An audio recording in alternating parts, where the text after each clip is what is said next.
Here's how to delete all the data on your iPhone. Now, if you wanted to basically get rid of your iPhone, or maybe you wanted to wipe all of the data, you're going to sell it, you just want to get rid of it, or you're not using it, or you just want to protect your privacy, I'm going to walk you through that option. So let's hop into settings here.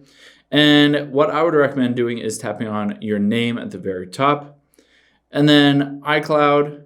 And then you can see midway down is iCloud backups. So let's go in there and you can see right next to backup now when you last backed up your iPhone. Now keep in mind, if you do want all of this information in the iCloud, you wanted to delete all data from your iPhone, but keep it in the iCloud in case you get a new phone that you wanted to bring all of that back onto your new phone. Basically back up your iPhone. It's a good way to keep all of this safe. But if you don't necessarily want to do that, you can always just tap on any of these backups and you can hit delete and turn off backup just to make sure that it is not in the iCloud.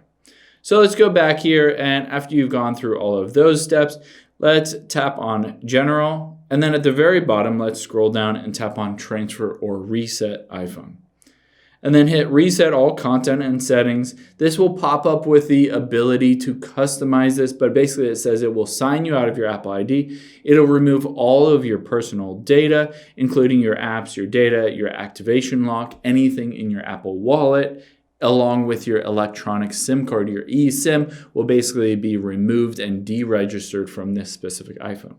So you can just hit continue here, go through the process. You have to enter in your Apple ID password, but then it will bring everything on your iPhone back to basically factory default, removing and deleting all of that personal data.